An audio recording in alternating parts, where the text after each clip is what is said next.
Hello, so in this video we're going to have a look at lesson 6 in your electricity and magnetism booklets, which is how do magnets interact. Now please make sure your phone is off, you've not got the TV on or any games in the background to distract you, and you've got your booklet with you as well. When you're ready, we shall begin. So we'll have a look at some new information before we go on to the activities. So we already know, though, that opposite electric charges attract and like charges repel. So two negative charges will repel each other and two positives will repel, but a negative and a positive charge will attract each other. We did that at the start of this unit. And we see a similar thing in magnets. But instead of them having a positive and a negative charge, they have what we call a pole. Now they have a north pole and a south pole, just like the Earth does, and we'll come on to the Earth in a little bit. We've got here some diagrams of some bar magnets. Now they're called bar magnets because they are shaped like a bar, and we've got a north pole and a south pole. We've shown them here as red and blue so we can see what they're doing. And we can see on this top one we've got a north pole and a south pole. They are opposite charges, so they will attract each other. They're going to pull each other towards each other. We've got two north poles facing each other. Because they are the same charge, same poles, they will repel each other. If you've ever played with any magnets before, you've probably seen this. You can get them to pull each other towards each other, or you can get them to push away from each other.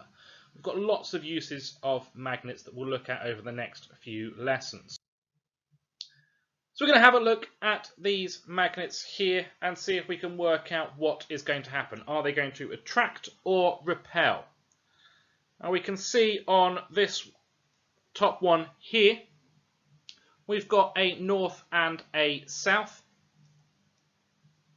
So they are going to attract because they are opposite charges.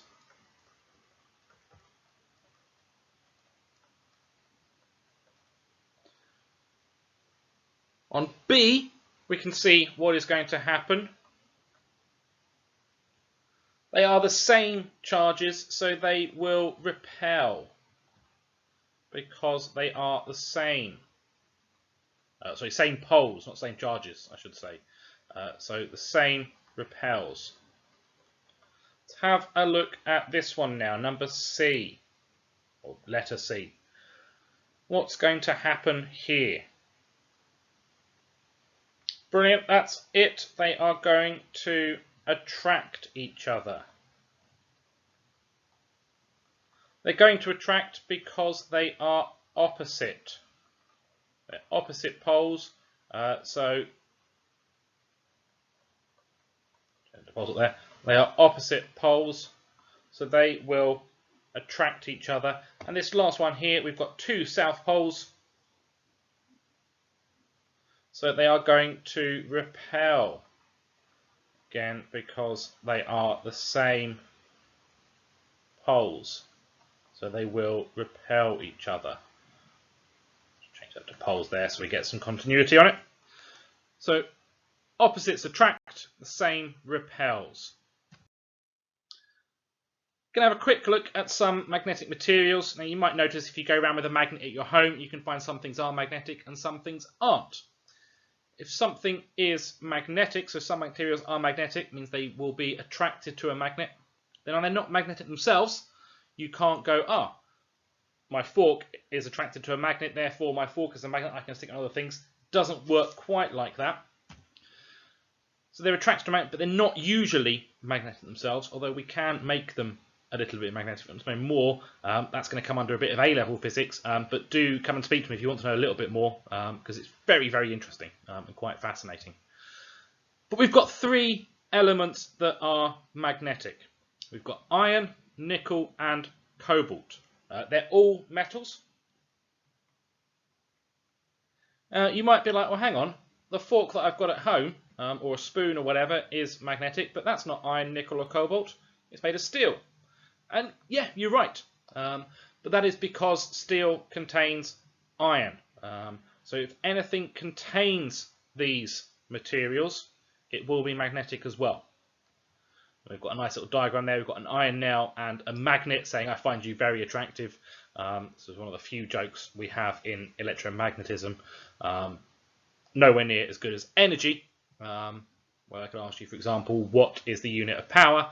And I can hear you all laughing your heads off, going, oh dear, not again. But yeah, little joke there.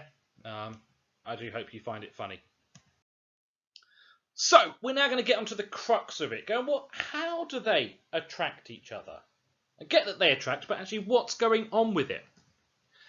Now, around a magnet, we have something called a magnetic field. If you think back to when we did the first bit of electricity, the first lesson on this unit, we went, charged particles have an electric field. Magnetic objects have a magnetic field around them. Now, just like when a charged particle enters an electric field, it experiences a force. If something magnetic enters a magnetic field, it will also experience a force. And that force will either pull it towards it or push it away, either attract or repel. We've got a diagram of a bar magnet again. Apologies, it's not in blue and red, but I've got my north pole here and my south pole here, and I've got my magnetic field going round. We can see it comes out from the north end, so convention dictates that we always draw it coming out from the north. So we come from the north pole, we're going out first in this direction out here. The ones that are here do get pulled round, however, they get attracted to the south pole.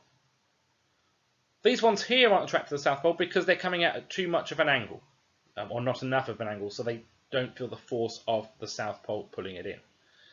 So we'll put it in, and the same on this side, again going from north to south. But you will obviously understand that this is a 3D or 2D representation of actually what is happening in 3D.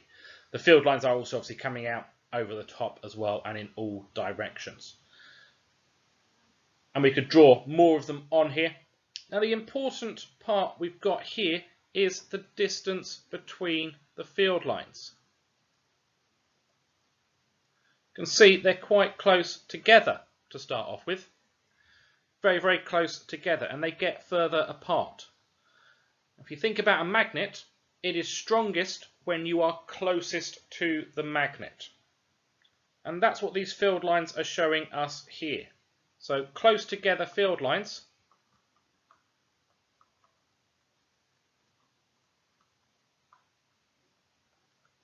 they show a strong magnetic force.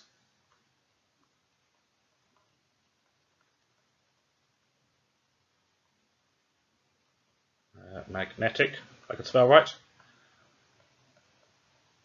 We get a strong magnetic force. Now, at the other ends, we've got far apart field lines. So they are further apart. And what do you think that shows us? That's right, it shows us a weaker magnetic force. So it shows we'll just go through weaker compared to here, but it is a weak magnetic force. Obviously, we could look at different magnets and compare their field lines and draw them closer together or further apart. The idea is the closer they are together, the stronger the force. The further apart they are, the weaker the force. I did say we were going to talk about the Earth as well. So we've got a picture of the Earth here. You can see we've got North and South America here. Now around the Earth we have a magnetic field. If we imagine that inside the Earth we have a bar magnet.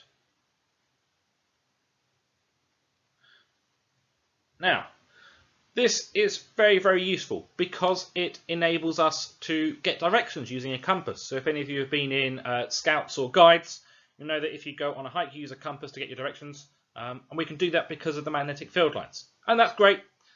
Some animals, we imagine, use field lines to work out where they're going. Again, fantastic, great. We think pigeons navigate during it. Called magnetoreception, how they do that. But more importantly, it will stop solar winds. So solar winds carrying charged particles from the sun that are coming towards the Earth.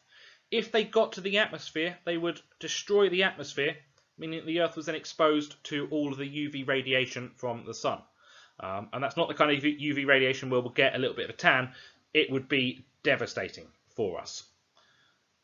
But the magnetic field stops that. Now, for anyone who's really interested, we're going, right, okay, inside we've got a bar magnet. And we know at the top of the Earth we have the North Pole at the top, and we have the South Pole at the bottom. Got penguins down here.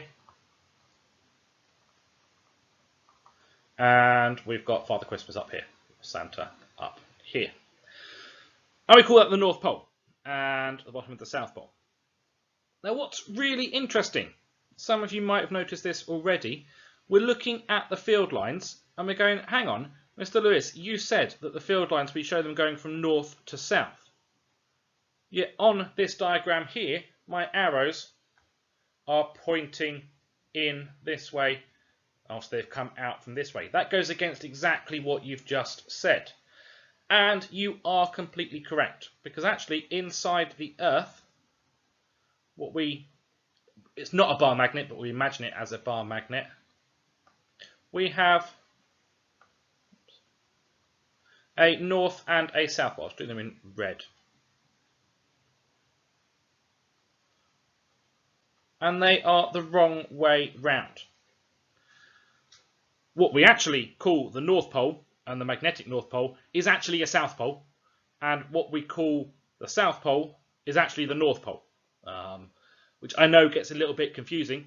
We call it the North Pole because on a compass, that's where our North Poles on the compass point to, because they are attracted to the South Pole at the North Pole. I know, really, really confusing. Don't worry too much about it. If you don't get any of that, just ignore that part. If you do get it, absolutely fantastic. Do come and talk to me when we're back in school. I find it really interesting.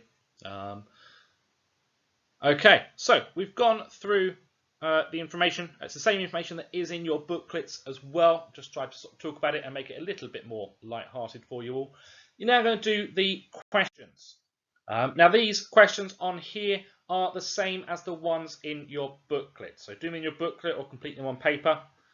When you're ready, we can go and mark them. So please pause the video now to complete the questions.